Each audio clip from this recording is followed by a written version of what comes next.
Morning student, I am Vinay Mishra from Saint Joseph senior secondary school Lakhanpur Jaunpur. मेरे प्यारे बच्चों, यह आपका क्लास 10th का वीडियो लेक्चर है जो उत्साह नामक शीर्षक से लिया गया है, जिसका वीडियो लेक्चर फर्स्ट मैं आपको पिछले पीरियड में दे चुका हूँ। आइए सूर्यकांत त्रिपाठी निराला की दूसरी रचना अट नहीं रही है की व्याख्या इस वीडियो लेक्चर के माध्यम से की जाएगी, जो इस पाठ का दूसरा वीडियो लेक्चर होगा। जैसा कि सूर्यकांत त्रिपाठी निराला जी की मुख्य रचना होती है वो क्रांति को संदेश देती है, लेकिन इसमें एक ऋतुओं और उसके आह्लादता के बारे में वर्णन किया गया है।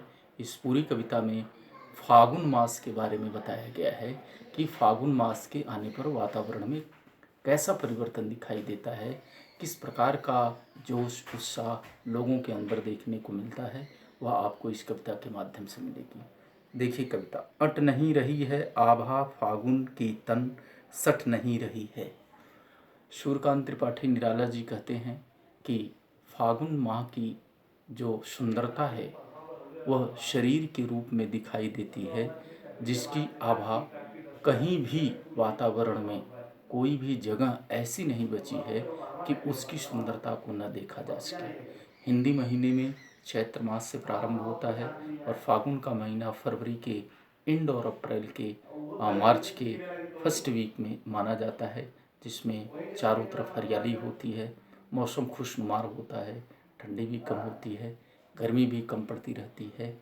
और ऐसे फागुन मास की तुलना वो एक ऋतु शरीर के रूप में करता है। यहाँ पर मानवीकरण अलंकार का जबरदस्त प्रयोग कविता में देखने को मिलता है। कहीं सांस लेते हो घर घर भर देते हो, उड़ने को नभ में तुम पर पर कर देते हो। कवि आगे बताता है कि हम कहीं भी सांस लेते हैं तो हमें अमराइयों की बौर की सुगंध, फसलों के पकने की सुगंध, फलियों की सुगंध, हर प्रकार के पुष्पों की सुगंध चारों तरफ वातावरण में दिखाई देता है। घर के बाहर, मैदान में, कृषि में, हर क्षेत्रों में दिखाई देता है। इतना ही नहीं, मन तो ये कहता है कि हमारे पास पंख हो और हम उड़ करके आसमान में इस सुंदर नयनाभिराम प्रकृति दृश्य को देख सकें। आइए आगे देखते हैं। आँख हटाता हूँ तो हट नहीं रही है। कवि कहता है अपनी इन दृश्यों को देखने के लिए यदि मैं अपने नेत्रों को हटाना चाहता हूँ तो वो हट नहीं पा रही है। अर्थात फागुन महीने की सुंदरता इतनी अत्यधिक है कि वो हमको और हमारे मन को अपनी तरफ आकर्षित कर ले रही है। पत्तों से लदी डाल, कहीं हरी कहीं लाल, कहीं पड़ी है उर्मे मंद गंध पुष्पमाल।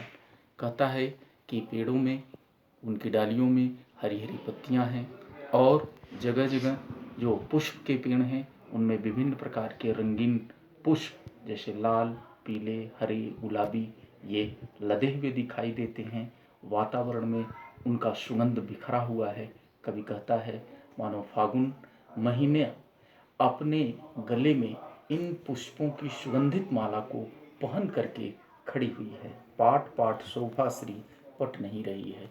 इसकी सुंदरता चारों तरफ इतनी व्याप्त है कि प्रकृति का कोई भी कोना इससे अछूता नहीं है। संपूर्ण कविता में आपको मानवीकरण अलंकार, रूपक अलंकार और अनुप्रास और उपमा जैसे अलंकारों की प्रधानता मिलेगी। शब्दावली प्रशस्त है, भाषा सरल है और सहज है। धन्यवाद।